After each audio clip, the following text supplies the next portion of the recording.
প্রতি বছরই এরকম কথা দিই, কথা ঠিক রাখতে পারি না। আসলে আমরা যেটা বলি সেটা করতে চাই। এখানে আপনাদেরও সাহায্য সহযোগিতা করতে হবে।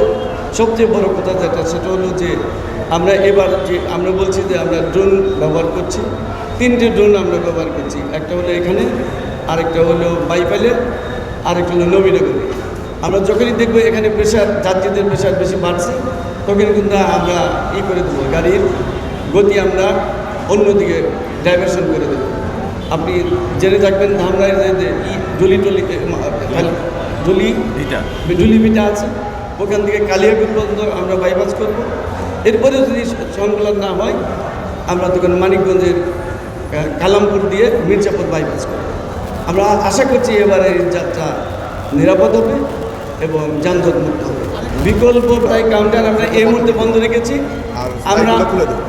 আমরা ওই দিন বিশেষ করে এখানে পিক আওয়ার আমাদের হয়তো 29 তারিখ, 28, 29 এই দুই দিনে আমরা কাউন্টারগুলো আমরা করে দেবো।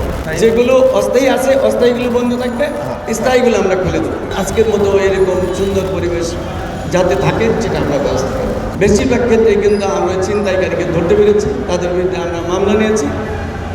এই কারণে আমি আশা করছি যে ছিনতাই অনেকাংশ কমে যাবে। থ্রি হুইলার হাইওয়ে চলার কোনো অবকাশ নেই। হাইকোর্টের নির্দেশনা অনুসারে থ্রি হুইলার চলার কথা না। এখন সবচেয়ে বড় কথা, আমরা হাই পুলিশের সাথে যদি আপনারা সবাই সাহায্য সহযোগিতা না করেন, তাহলে কিন্তু আমাদের উপর অর্পিত দায়িত্ব আমরা সঠিকভাবে পালন করতে পারবো না। থ্রি হুইলারে এসে হাইওয়ে ওঠেন, আপনারা একটু চেষ্টা, আপনাদের প্রতি আমার বিশেষ অনুরোধ, আপনারা হাইওয়ে না উঠে ওখান থেকে গাড়িটা ছেড়ে দেবেন। এখন থেকে আমরা নির্দেশনা দিচ্ছি, মাইক্রো বাসে যদি যাত্রী নিয়ে যায় আমরা সেটা চেক করব, আমরা ভিডিও করব, এমনকি তাদের পরিচয় আমরা নিশ্চয়তা হয়ে তাদের কাগজপত্র দেখে তারপর আমরা ছাড়ব।